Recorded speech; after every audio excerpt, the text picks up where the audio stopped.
Hey everyone, this is a review of the completion and identification quiz I just gave you. So we're going to go through some of the reactions here, focusing on the last few, okay? All right, first one's a straightforward decomposition reaction. You've got two elements. The only thing can happen is for them to break apart and decompose. So you have your solid, sodium, and oxygen gas, and then do some balancing. It's the same reaction. Sorry, I should have changed it. I forgot. This is a synthesis reaction, the reverse of the previous one. Okay, then we've got this. We've got our single displacement reaction. You have sodium reacting with water. Now, one thing to keep in mind, water, you can also think of it as HOH, and the sodium can displace the hydrogen in water. It's one of the few elements that can do that, metals, sorry, in the activity series. And this is going to be a single displacement reaction where the sodium is going to be associated with the hydroxide, and then the hydrogen comes off as a gas. All right. Then we've got this. This is a special reaction. This is our special synthesis reaction. At first glance, you're like, hey, this might even be a double displacement because it looks like 2 and 2 elements here. No, it's a special synthesis. It's a metal oxide water, gives you a base. All right, then we've got an example of complete combustion. Straightforward reaction. Only thing is just spend some time with the balancing. Make sure you can balance these particular reactions. Okay, we have our special decomposition over here. We've got decomposition of sodium chlorate. So chlorates, when you heat them, they decompose into a metal chloride, and then they also release oxygen gas as well. Here we've got a double displacement reactions where the sodium is going to be displacing the hydrogen in the hydrogen chloride.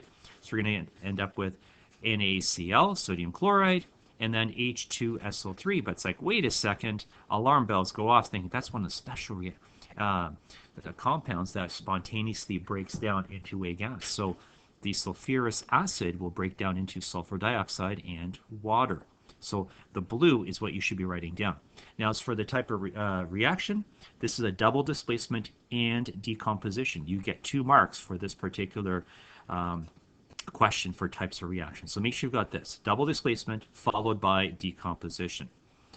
And then the last one here, we've got no reaction happening because all that happens is you've got aqueous products. And if both products are aqueous and they're aqueous at the beginning, you just have a bunch of ions floating around. So there's no reaction. And that's the type of reaction. No reaction. Nothing happens. So keep that in mind.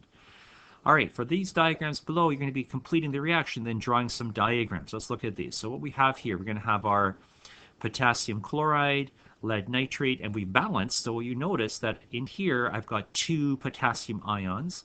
They represent the potassium ions that are floating around in solution, and we also have 2 chlorine ions over here. In this test tube, we've got a single lead ion, so I'll be looking for that, and 2 nitrate ions floating around. So make sure you've got the correct ratio after you balance, okay? And then afterwards, what happens is you end up with potassium nitrate, which is going to be aqueous. So you're going to have the potassium ions. You can have actually 2 of them because of balancing, and 2 nitrate ions in here as well, okay? The lead chloride, well, that's going to be a solid because halides with lead 2 are insoluble according to the solubility rules. So you just draw this at the bottom, PbCl2 as a solid, okay? All right, next one, we have a single displacement. So according to the activity series, sodium can displace the iron in iron sulfate. So the way you draw this is you draw a solid piece of sodium. Could be vertical or could be at the bottom, makes no difference. Here you're going to have some ions floating around solution. You can have 1 iron 2 ion per 1 sulfate ion. And afterwards, the sulfate remains in solution, but now the sodium, though solid, it's become aqueous. So you can have 2 of these ions floating around, and the iron is going to be a solid. So you can draw it at the bottom or vertically up at the top. And that's all you have to do when you're drawing these types of reactions. You'll be expected to do a little bit more of this in the final unit. So that's it. Hope you did well on the quiz.